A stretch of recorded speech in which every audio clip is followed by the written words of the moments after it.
चंद्रयान 3 को लेकर अभी की बहुत ही बड़ी खबर। धरती से 1,30,000 किलोमीटर दूर पहुंचा चंद्रयान 3, हुआ कैमरे में कैद। आप भी देखें भारत की सफलता का यह शानदार वीडियो।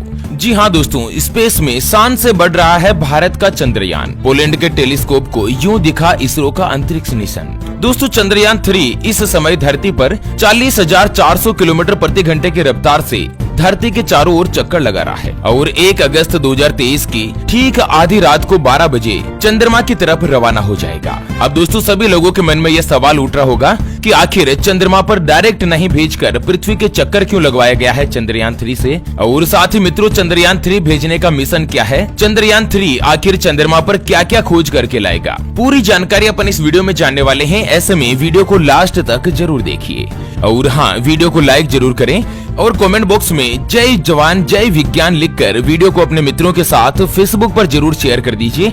आज दोस्तों पूरे भारत का हर एक नागरिक जान सके कि भारत कुछ ही दिन बाद चंद्रमा पर कदम रखने जा रहा है। चंद्रमा का अपना मिशन पूर्ण होने जा रहा है। चलिए, सबसे पहले तो अपन ये जानते हैं कि धरती से लेकर चंद्रमा तक आखिर अपना रास्ता किस तरह से खोजता है चंद्रयान। क्या वो किसी तारे से मदद लेता है या दोस्तों धरती से उसको डायरेक्शन दिए जाते हैं। दोस्तों, एक चीज तो मैं आपको क्लियर कर दूं कि चंद्रयान 3 में किसी भी तरह का जीपीएस सिस्टम नहीं लगा है।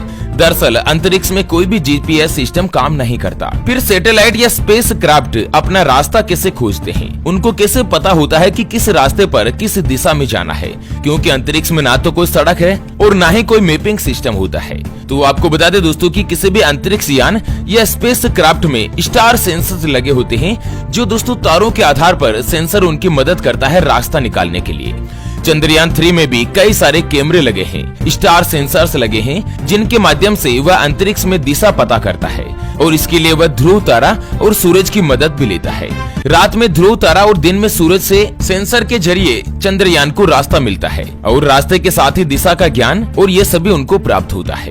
और इतना ही नहीं, अंतरिक्ष में जो ध्रुव तारा होता है ना, वो दोस्तों जमीन के यात्रियों के लिए नहीं बल्कि अंतरिक्ष में भी यात्रा के लिए मदद करता है। जब गहरा अंतरिक्ष होता है, काला नीला अंतरिक्ष, तब पृथ्वी से अगर अपन देखते हैं ना, तो केवल मात्र ध्रुव तारा ही चमकता हुआ दिखाई देता है और चंद्रयान भी ध्रुव तारे से ही रात के समय रास्ते का पता लगाता है।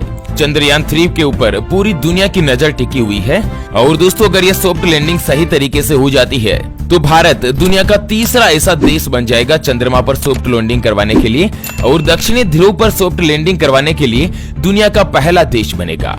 और भारत की इस सफलता के ऊपर चाइना लगातार नजर लगाते हुए जमा है। चंद्रमा पर जाने से पहले चंद्रयान 3 पृथ्वी के चक्कर लगा रहा है। चंद्रयान 3 पृथ्वी के चक्कर लगाता हुआ चांद की तरफ रुख करेगा।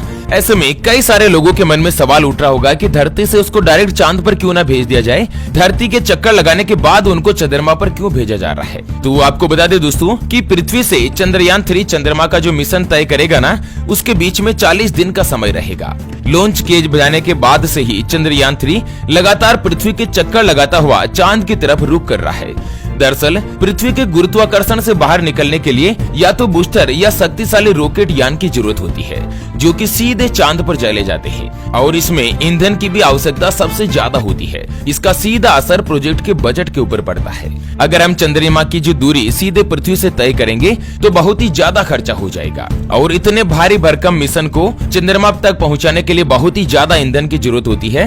भारत का जो ये मिशन है ना, वो लगभग 500 करोड़ रुपए में हुआ है, जबकि इससे पहले ही नासा करीब 2000 करोड़ रुपए के मिशन को चंद्रमा पर भेज चुका है।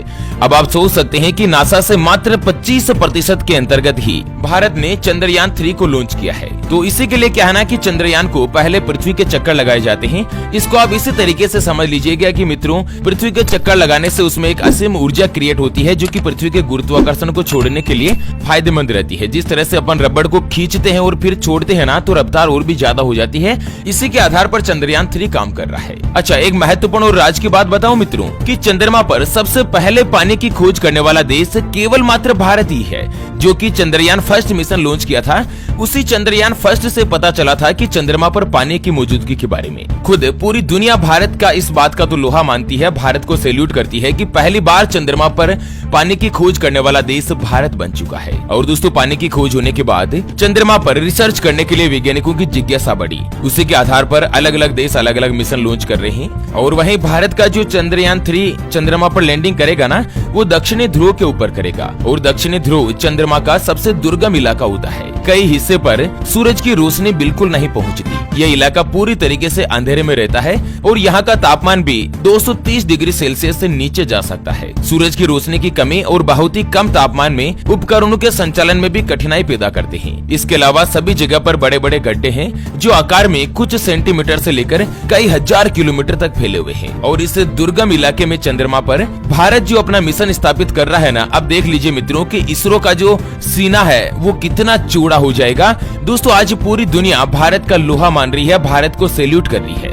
साल 2008 में चंद्रयान फर्स्ट मिशन ने अपने 2 उपकरणों की मदद से चंद्रमा की सतह पर पानी की उपस्थिति होने का संकेत दिया था। और इसके अलावा यहाँ पर अत्यधिक ठंडे तापमान का मतलब यह भी है कि इस क्षेत्र में फंसा हुआ कोई भी सामान बिना किसी बदलाव के लंबे समय तक जमा रह सकता है। चंद्रमा के उत्तरी और दक्षिणी ध्रुव में चट्टानें और मिट्टी बहुत ही उपयुक्त साबित हो सकती है। ये प्रारंभिक और मंडल के बारे में सुराग भी दे सकती है। दोस्तों, भारत के चंद्रयान फर्स्ट ने ही चंद्रमा पर पानी जो कि अणुओं के बारे में अहम भूमिका निभाई थी। चंद्रयान ने अपनी कक्षा में 312 दिन पूरे किए और चंद्रमा के चारों ओर 3400 से ज्यादा परिक्रमाएं करी। 8 नवंबर 2008 को शाम को 5:05 पर चंद्रमा की कक्षा में प्रवेश हुआ था चंद्रयान फर्स्ट, जो कि 29 अगस्त 2009 को चंद्रमा से संपर्क टूट गया था। उसके बाद साल 2019 में चंद्रयान 2 मिशन लॉन्च किया था, लेकिन लैंडिंग के ऐन वक्त पर दोस्तों इससे संपर्क टूट गया और यह मिशन थोड़ा सा फेल हो गया। और उसके बाद चंद्रयान 3 मिशन अभी जुलाई में लॉन्च किया है। चंद्रयान 3 में कई तरीके के मॉड्यूल में बदलाव किया है